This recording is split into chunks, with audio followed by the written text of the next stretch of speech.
কারণ মানুষকে বিভ্রান্ত করে কোনো কিছু তারা যখন উঠে পড়ে মানে কিছুই হচ্ছে না, মানুষের সহযোগিতা পাচ্ছে না, তার জন্য এখন ব্যক্তিগতভাবে আক্রমণ করছে। গতকালকে আপনারা নিশ্চয়ই দেখেছেন যে যে আমাদের যুব মোর্চার মন্ডল সভাপতি রামপ্রসাদ শীলের বিরুদ্ধে কংগ্রেসরা পশ্চিম থানার মধ্যে একটা এফআইআর করেছে। কি বলছে যে তাদের নামে নাকি অসাংবিধানিক কথাবার্তা বলেছে, ওনাদের প্রতি কি বলবো বিভিন্ন কুৎসা ভাবে গালিগালাজ করেছে।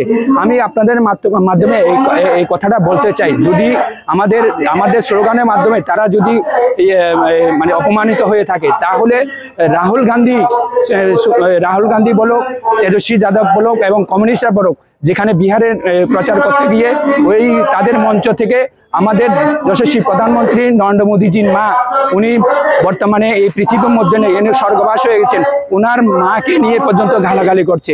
তাহলে ওটা কি সংবিধানের মধ্যে থেকে তারা করেছে নাকি? আমি আপনাদের মাধ্যমে কংগ্রেস এবং সিপিএমকে প্রশ্ন করতে চাইছি বন্ধুরা।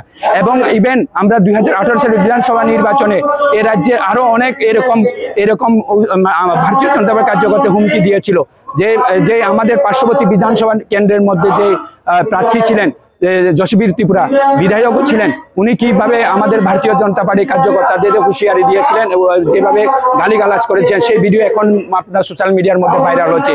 ইভেন আমাদের যে পশ্চিম ত্রিপুরা আসনে যিনি সংসদ ছিলেন জন্না দাস পাল বৌদ্ধ, উনি এখানকার মেয়ে, এই এলাকার মেয়ে ছিলেন এক সময়, উনি এখানে জন্ম, এখান থেকে রাজনীতি করেছেন, উনি কিভাবে আমাদের কার্যকর্তাদের হুমকি দিয়েছেন সেটা আমরা এখনো বলতে পারিনি। আপনারা নিশ্চয়ই সোশ্যাল মিডিয়ার মধ্যে এই কথাবার্তাগুলি, এখন ওনার যে ভাষণ এইগুলি আপনারা শুনতে পাইছেন। কি বলছে? অড়াই ঘন্টা হিসাব নেওয়ার জন্য ওই দিন বলেছিলেন। তাহলে এগুলো কি তাদের সংবিধানে লেখা ছিল নাকি? সিপিএম এর নেতৃত্বদের কাছে প্রশ্ন করতে চাই, কংগ্রেস নেতৃত্বদের কাছে প্রশ্ন চাই।